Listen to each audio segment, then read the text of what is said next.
What's up, guys? Ryan McWilliams here at BSF. I'm with Caleb Rush, our performance coach here, who just got done playing professional baseball in the USPBL. He came and joined us here as partner. Really excited to have him on here. If you guys are wanting to learn more about what we're doing here, hit that subscribe button, hit our Linktree. We have multiple discount deals with the Kinetic Arm, Tidal Tank, and the PO only merch. So give that a click and have fun with that. So we're going to be talking a little bit about how to control the run game, right? And I think this is going to be a very important topic for our young viewers out there who might feel like they get sped up when they're pitching, especially when there's runners on base. So I'm going to have Caleb talk a little bit about some of the things that he learned at the professional level and some of the things that he took away on how to help him personally control the run game. So Caleb, why don't you take it away and explain to our audience? Yeah, no, I appreciate it, Ryan. Glad to be back. Glad to be after it this year. Excited to see what this offseason holds. But yeah, the run game's huge.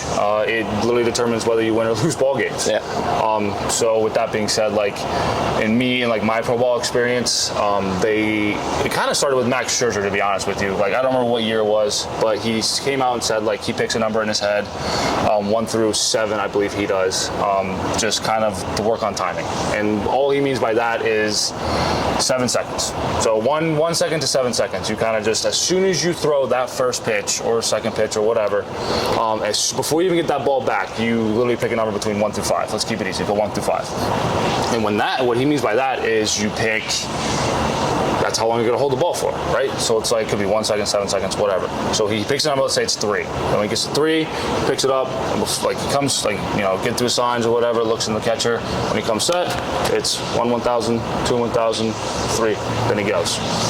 Okay, throws a pitch, so let's say it's a strike. All right, go again. All right, so I want, let's go 6. So then he gets a long hold. So it basically is like 1, 1,000, 2, 1,000, 3, 1,000, 1, 1,006, and then throw. So like that way, like you're not throwing.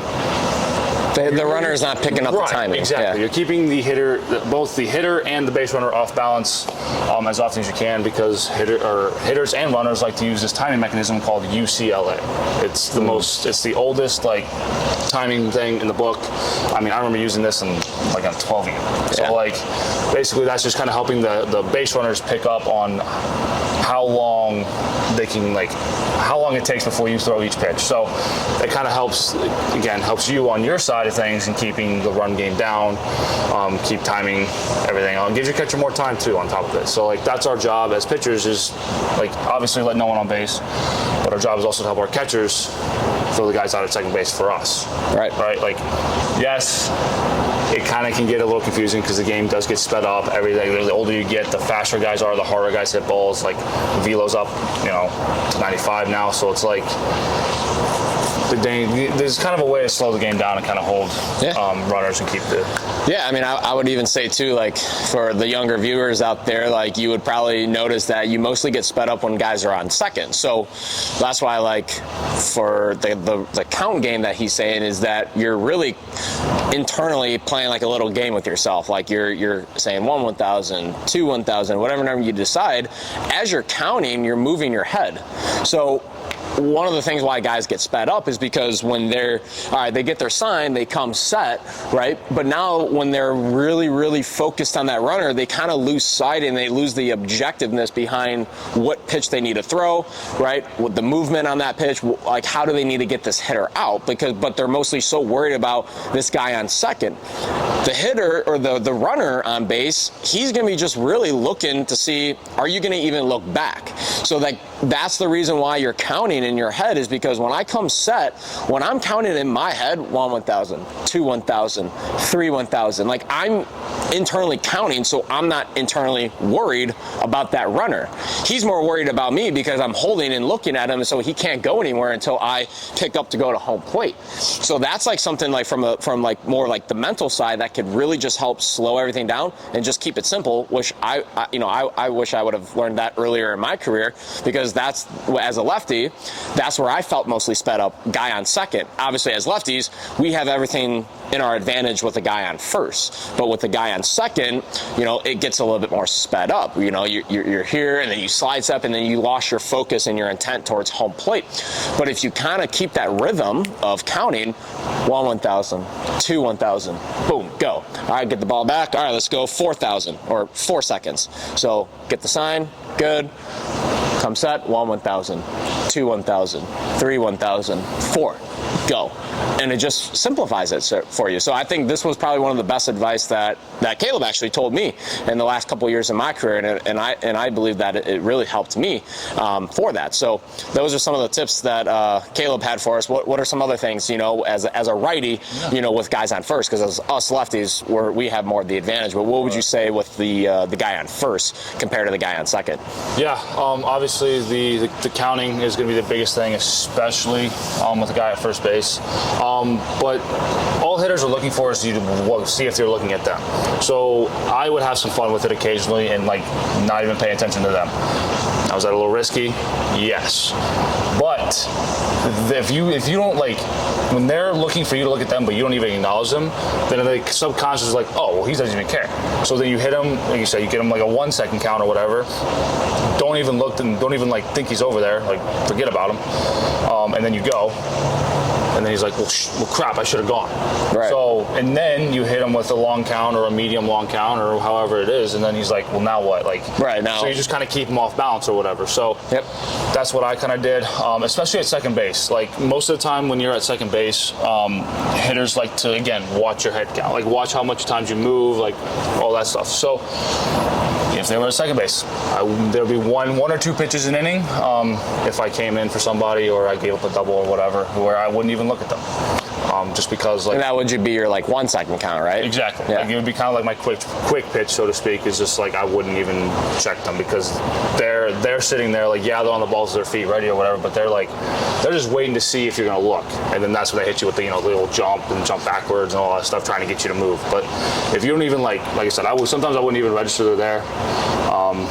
And that's the thing, you're not even registering when they're there. So as the runners, of course they're going to try and, mess with you. They're going to be here, they're going to be here. They're doing that on purpose to throw your rhythm off, to throw your objective off, which is to throw the strike to get the runner out so that hitter isn't scoring him. But when you're internally counting, he could do all the dancing he wants. That's cool.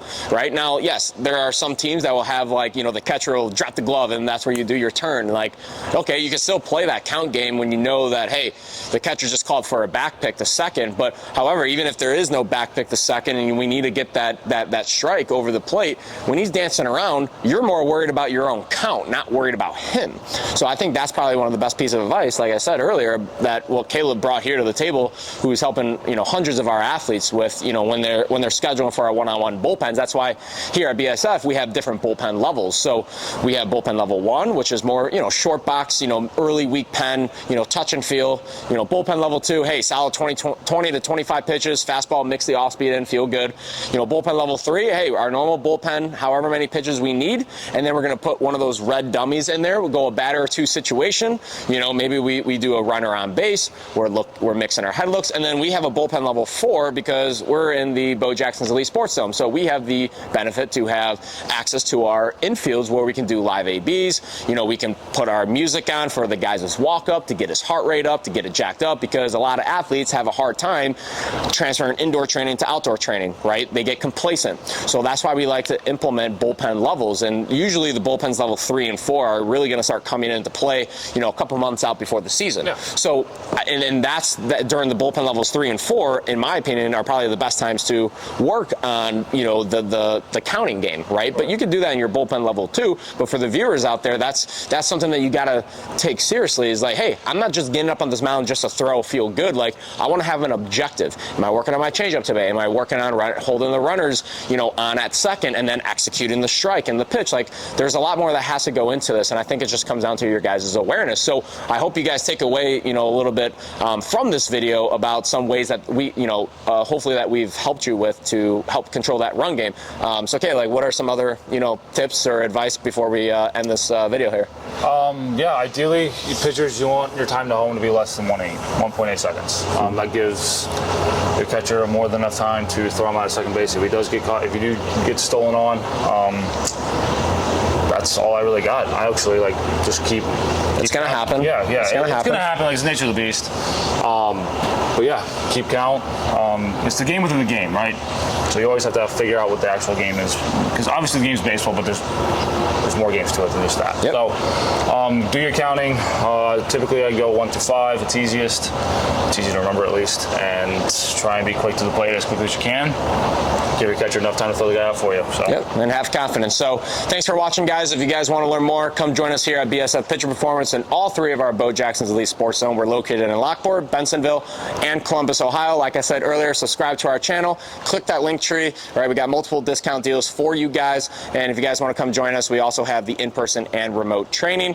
We also implement metric camps to start you guys off before we build out your guys' programming. We do the camps to collect your guys' metric data. We do the TrackMan data. We have all the Vault technology force plates, looking at your force production, looking at your strength numbers, doing an entire mobility assessment to look at your mobility throughout your kinetic chain, taking all that data into consideration to develop your guys' programming, to help you guys build objectiveness behind your guys' bullpen levels, teach you guys the pitch design stuff with the TrackMan, teach you guys more about the reality of the game the older that you get. From Caleb's experience, right? The older you get, the more on you're going to be, okay? So again, subscribe to our channel. If you guys want to learn more, come join us here at BSF Pitcher Performance at all Bo Jackson's Elite Sports.